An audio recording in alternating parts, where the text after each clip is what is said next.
Hello and welcome to Living History. My name is Marianne Tashko, and today it's my pleasure to be interviewing Mr. Forrest Frields, who is a former planning commissioner, Vietnam veteran, and outstanding citizen of the city of Thousand Oaks.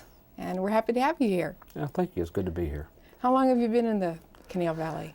I settled here after I got out of the Army back in 1971, and been here ever since, and don't plan on leaving. How have things changed? Things have changed pretty drastically, I think, mostly in the last maybe 10 years. One of the things that originally attracted us to Thousand Oaks was that it's a kind of country-style charm, and that was such a wonderful atmosphere, if you will. And it's matured. It's matured. It was a little raw, which was okay, and it was a little rural, and that was okay. And it's become a sophisticated, bustling community, and that's okay also. And because of the time that I spent on the Planning Commission, and prior to that, other city committees and so forth, I can take a little ownership there that, you know, in some small way, I was part of it. And that makes it even more poignant and, you know, satisfying. When was your calling to? My calling. Your calling to come. Never really considered it a calling. Well, you know, I did not want to drive. I have a degree in chemistry, and once I got out of the service, I decided that I didn't really want to drive into LA. And once we had made the decision to live here in Thousand Oaks, and so I started looking for other source of income other than in the chemistry field, because there was nothing here. And so driving down Thousand Oaks Boulevard one day, and I saw a big sign at a retail location called Carpet Town at that time. It said experienced carpet salesman wanted. Well, I'd worked my way through college as a retail clerk kind of a thing in a big department store and so forth, and so I pretty well had some of the principles of selling down pat, and so I pulled in and said, "Hey, I've never sold carpet before, but I'm willing to learn. I think I could sell." Of course, in the back of my mind was the fact that the house that we had purchased needed carpet. and there's always an edge, isn't there? Yeah. And so they called me back later that afternoon and said, "Are you serious about going to work for us?" Sure. And so I did. And so I was there for 6 years. The name changed from Carpet Town to Carpet Time, and there were two partners who owned it. Terrific group to work with.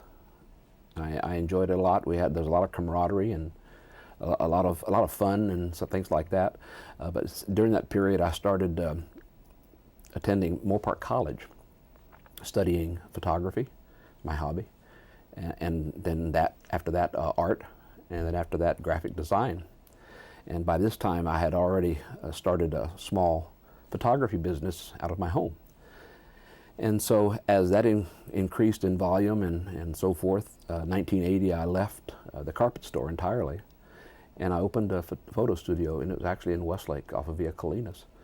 And the interesting point about that, I don't think I'd ever been in a photography studio until I owned one. And so the learning curve has been rapid and sometimes down, but usually up. And so I've had several studio locations around the city. Business has prospered. And I presently have back on Thousand Oaks Boulevard after being on and off several times on Thousand Oaks Boulevard, and a very pleasant atmosphere. I chose a place that was first affordable, but beyond that, I chose a place that you would love, that you would absolutely love. Oak trees around, squirrels, hummingbirds. Hummingbird insists on building her little nest every year on my sign right above my door. You know, I have to take the sign down during nesting season, otherwise she'll build a nest there. And so it's a very right on Thousand Oaks Boulevard, yet it's very rural, right next to Carlson Building Materials, where they have all the wonderful stone and block and sand, and I mean rural kind of stuff, meaty kind of stuff. And so it's not Tinseltown in the least, and yet we do some very high-tech photography there, and that's pretty much what keeps me busy most of the time, is the photography aspect. I work alone presently, and this is our busiest time of the year, November, December, January, busiest time of the year. somehow I seem to work in doing other things that are not business related. And that's where I got the call, if you will. Way back when, a man by the name of Lee Davis said, you know, you really have to throw yourself on the community. And if you throw yourself on the community and become part of it, they won't let you sink. And good advice, and I would advise anybody who's starting out to do that. Just become part of it, and how can you possibly sink, because you're part of what's around you. And so, so I did that, and I got involved with Veterans of Foreign Wars first, I guess. Then I got involved in city committees, working on city committees, various committees over the years, bicentennial and all that sort of thing. Then I got into Rotary International, and I'm very active in Rotary International. Wonderful people, Rotarians, by the way. I thoroughly enjoy doing any kind of function with Rotary, because, and I'm no longer a Rotarian. I am an honorary Rotarian, but I'm no longer an active Rotarian, just because of business demands and so forth. And then in 91, I guess it was December of 90, I was appointed to the Planning Commission, selected, and I'm proud to say there were 32 applicants, and there were 4 seats open all at the same time, which gave me courage, because if there were 4 freshmen, I wouldn't look any dumber than anybody else. And so that's pretty much what happened. I was appointed in December of 90 and served through about 4.5 years, at which time I stepped down, and because of elections and different people taking office and so forth. And I was immediately appointed to the Planning Commission for Ventura County, where I served for about 4 to 5 months until an opening came up again on the Thousand Oaks Planning Commission. And my heart has always been in Thousand Oaks, and that's where my passion lies, in Thousand Oaks, not so much in Ventura County. And so I applied to come back to the Planning Commission, and I did. So I came back and served again on the Thousand Oaks Planning Commission, had the opportunity to serve as chair 2 different occasions. And this was one of the most divisive times in the city's history, and very politically angry our citizens were. And I tried to do my best as a planning commissioner to assuage that by being open and listening, and then voting my conscience in whichever way it went. What would you consider to be your greatest accomplishment as a planning commissioner? Or maybe your most challenging? Well, I'm pleased to say that non-professional work, the Planning Commission was definitely a challenge. And not so much for the material that needed to be responsible for, not for plans and those kinds of things, but just being open to what the real issues were, and not to be distracted by political badgering and name calling and things like that. And that was a very trying time, not only for myself and the other commissioners, but for the entire city. I think my what I feel like is my greatest accomplishment, and if I happen to get a little choked up, because I care. And go right ahead. It was in the veterans arena.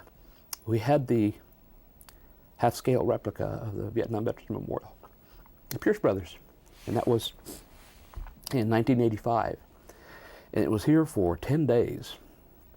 And my greatest achievement was I was the one who did it. And we had a manager at Pierce Brothers who wrote the checks, I should say, and a lot of them. And for 10 days, we ruled the airways. I was doing interviews while traveling on photo assignments, using the cell phone of my clients and things like that to do radio and interviews. And then we had a lot of print media exposure as well. We had actual 3 full-blown ceremonies during that 10-day period. I had an opening ceremony, we had Veterans Day ceremony, and we had a closing ceremony. And they were completely different in nature and character, and bands and aircraft and general grade officers and politicians, and it truly was remarkable. And I did that, and of course I had help. But as far as all the planning, I'm proud to say that was mine. I have since been involved in hosting the wall two other occasions, in July of last year at Pierce Brothers again, and then involved in February of this year with the city, when the city had the wall here. And so they were not as emotional times. They were shorter periods, and I knew better than to take on the chair role, because that's a big job. But they were wonderful experiences also. There's probably one other item that competes for favorite, biggest accomplishment, and that's in 1985, coming away from the wall display. I guess always a glutton for punishment. I felt like, as we were approaching the 25th anniversary of the city, that we needed to commemorate that visually. And as a photographer, I felt like photographs, that's the logical way to do it.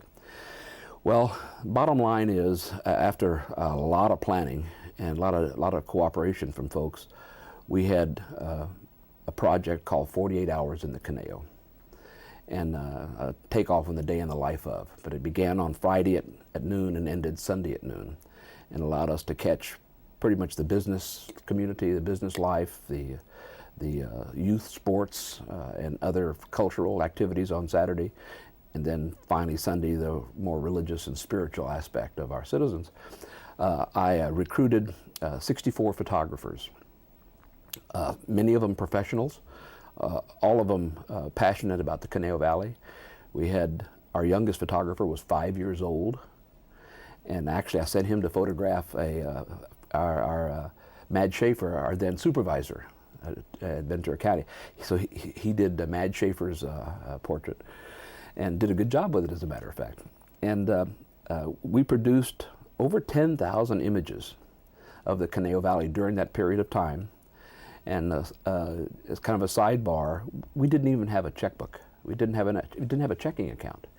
Anything that was needed, I simply went to that person who had it and said, "I'd like you to give me this, because this is what we're doing." Kodak gave us the film. Long's Drugstore developed and processed it, slide film. We needed rubber stamps or stationery, whatever it may be. It was all given to us. It was all donated to us. Where did those images go? Are they in a book? Yeah, well, they are archived. At the completion of the project, I gave them to the Stagecoach Inn, the Historical Society. Prior to that, I took 300 of the images that we selected and put them together in a slideshow that was presented at the banquet that the city held at the Hyatt on our anniversary, the 25th anniversary. And so those, and I have a videotape, still retain a videotape of that, but all the images have been given to the Historical Society for their retention. We had photographers assigned to do every kind of thing, some of them more mundane than others. Photograph all of the businesses along Thousand Oaks Boulevard, preferably with the owner in front of the business.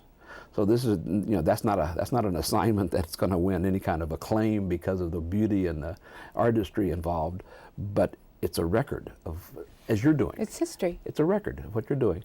I had been involved with a lady, Patricia, and I can't recall her last name at the moment.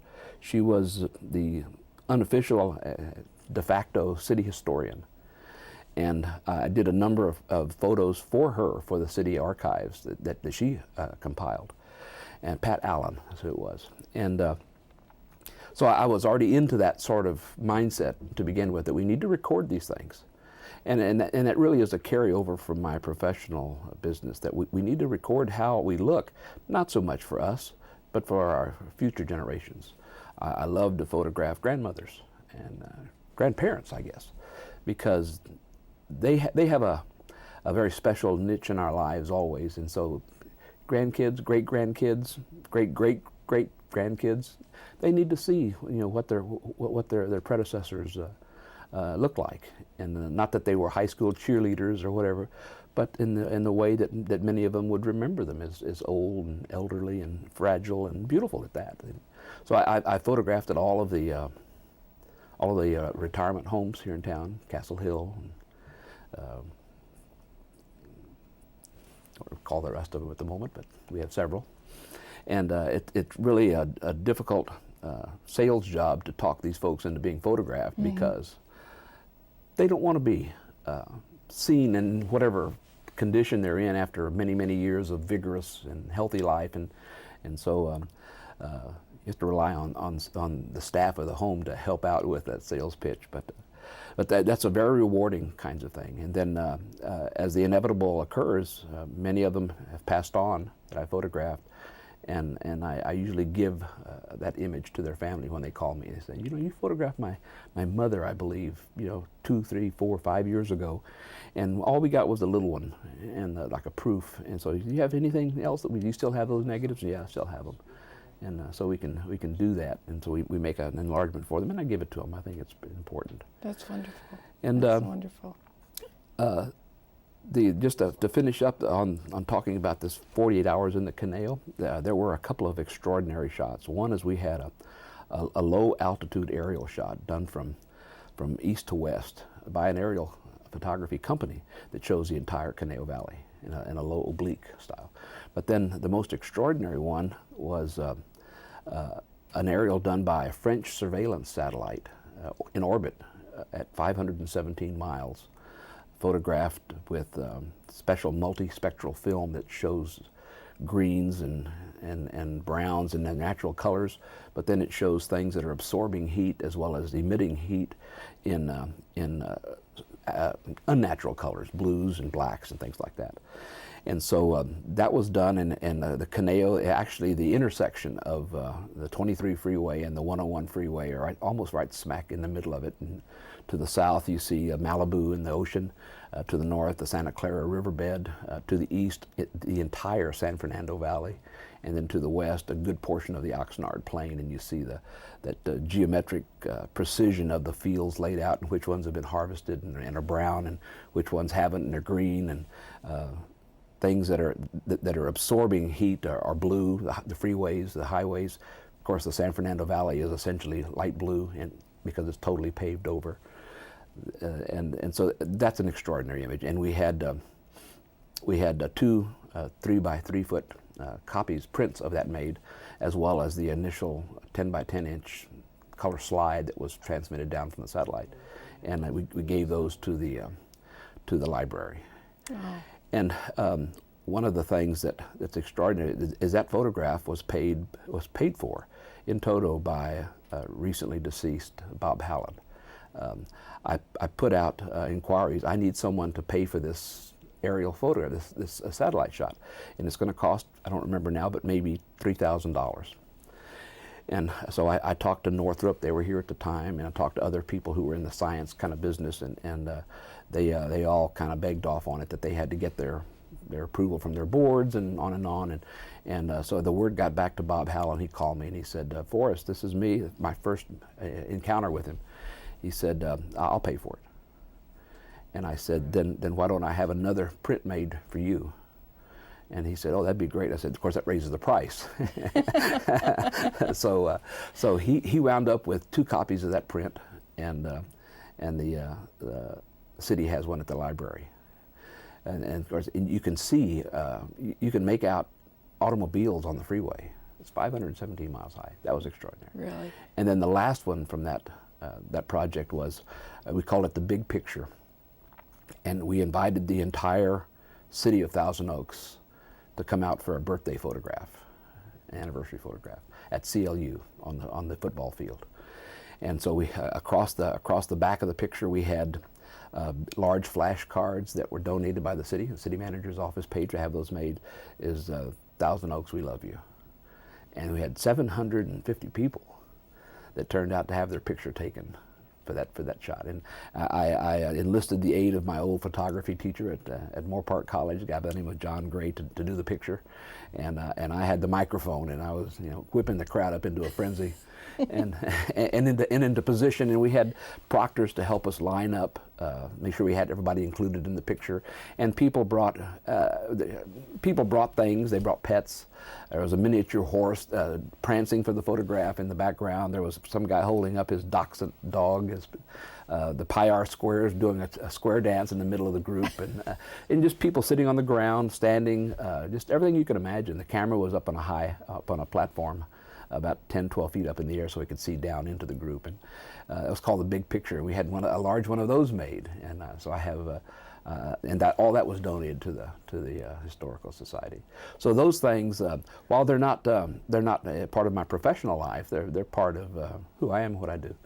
And the support that is available in the Conejo Valley, I don't know that I have ever seen a community, or heard of a community for that matter, that is more oriented towards volunteerism and able to contribute their time and their money and their effort for the betterment of our community. And while serving in the political arena, if you will, because as a planning commissioner you're appointed, you couldn't help but become swept up in the divisiveness that was full throughout our community in those days. And thank heavens it's passed to a great extent. And to see this good stuff happening around you when there was still so much anger, I guess is the best way. People were just mad at government, and not only local government, all government, I think. And thank heavens that has passed. This situation with the election this year is truly unfortunate. I mean, the community of the United States is economically excellent, and then to have one part of it be dysfunctional as a political arena is really a sadness for all Americans, I think. And I hope we get this behind us, this piece behind us that we're in right now, and get settled. So once I left the Planning Commission, that would have been in '98. I was immediately appointed by the city to represent the city with the Housing Authority of Ventura County. It's called the Area Housing Authority. It's physically located. Headquarters is at the Ventura Park in Hillcrest here in the city of Thousand Oaks. So I've been serving there for 2 years. And that deals with rental subsidies and rental assistance for very low income individuals, families, as well as some public housing and some locally owned housing projects that we as an authority we own. And I'm proud to say and sad at the same time that most of that assistance goes to Thousand Oaks, because the city of Thousand Oaks, the administration of Thousand Oaks, is the most open-minded city in that regard in Ventura County. I mean, there are areas and cities, established cities in Ventura County, that they don't need any affordable housing. They have all that they're going to ever get. They don't want it. They simply don't want it, regardless of what the need is. And we've surveyed and this and that, and communities that easily have 300 to 400 very low-income individuals. They're more agricultural communities, for example. They've told us on paper, in writing, well, we could use maybe 2 or 3 units, which doesn't even scratch the surface. The city of Thousand Oaks is just open-minded. If you can build it in such a way that it meets our architectural standards and guidelines, we want it here. And so, in fact, the city has its own housing authority, many mansions. It's not a government agency, but it's strictly devoted to low-income, poverty level folks, and providing them with shelter. It's unfortunate that one of their apartment complexes caught fire recently. You probably heard of it, over on Wilbur Road. And I think there were 36 units in that building, and only 3 were totally destroyed. But then there are another dozen or so that received some fairly heavy damage and some smoke damage and stuff like that. And those folks are being put up in motels in the area by caring individuals who donated the money to put them there. And because many mansions, the name of our housing authority in the city, is just overwhelmed with this. But the donations of clothing and so forth that the kids need. Most of the kids in that school and that complex went to Glenwood Elementary School. Well, the Glenwood Elementary has just come forward with the most incredible, bountiful donation of clothing that's the right size and the right style. You know, they have to have the right style. And so that looks like it's going to have a happy ending. And such a tragedy to occur to such a needy organization is always difficult, but so I have high expectations that that'll work out to be a very favorable kind of a thing. That's great. How would you like to be remembered in history? I've never given that any thought, to tell you the truth. I'm married. I have a wife of almost 34 years now. Her name is Jacqueline Scanlon Frields. And we don't have children. We have dogs. And, a fact much bemoaned by my mother-in-law. Yeah. But so I'm not so sure that most people would want to be remembered other than as a family person, their family being the highest and the most important factor in their life. But my wife has fully supported me in my community endeavors and projects and so forth, and so she's always been there to urge me on and this and that. And today I have to say, as I was leaving the house, she said, "Talk about someone else." and I said, "Sure." And so I'm talking about other people now.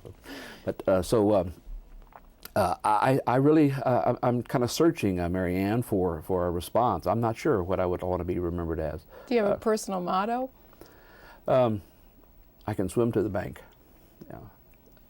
I had a close friend who was killed as a youth, but a close friend back in Texas high school together, and he was quite an athlete, and I was on the drill team and the rifle team and stuff like that, and so one day he asked me. He was quite a swimmer and a diver and so forth, and he asked me, he says, "Forrest, how far can you swim?" And I, looking for a smart answer, of course, I said, "I can swim to the bank." And so if it's 2 feet or if it's 200 feet or whatever, I can get from where I am there. And I think that's, I never really thought of that as a motto, but it certainly is a thought that occurs to me often. In fact, I told this to a friend here in town years ago, and a few days later she brought me a little, not macrame, but where you stitch onto fabric. Cross stitch? Cross stitch, there, thank you. She brought me a little cross stitch thing framed that said, "I can swim to the bank." That's great. Which I had on my desk for many, many years, and now I have it at home. But, that's great. But yeah, I would say that I've taken a lot of time in my life to listen to motivational tapes. I think as an independent small businessman, you have to keep yourself motivated. And so, fear is not the best motivator at all. There has to be a positive motivator. And so I've listened to a gazillion motivational tapes and attended some of the speakers' programs as they appeared in Southern California. And Zig Ziglar was one of my favorite by far. And I've told Zig, as many people have, I've met him and talked to him on several different occasions, that if he ever gets a sore throat or he can't make a program, I'll come up and I'll just follow him. He can lip sync and I'll do the speaking for him because I know the program by heart. I've listened to it so many times. And those kind of things just seem to pop back into your head at the moment that you need them. Well, you certainly are an inspiration, and it really has been a pleasure listening to you. Inspiration is in the eye of the beholder, I think, and I appreciate you saying that. Well, I appreciate you being with us, Mr. Frields. Thank you. And thank you for joining us. Bye-bye now.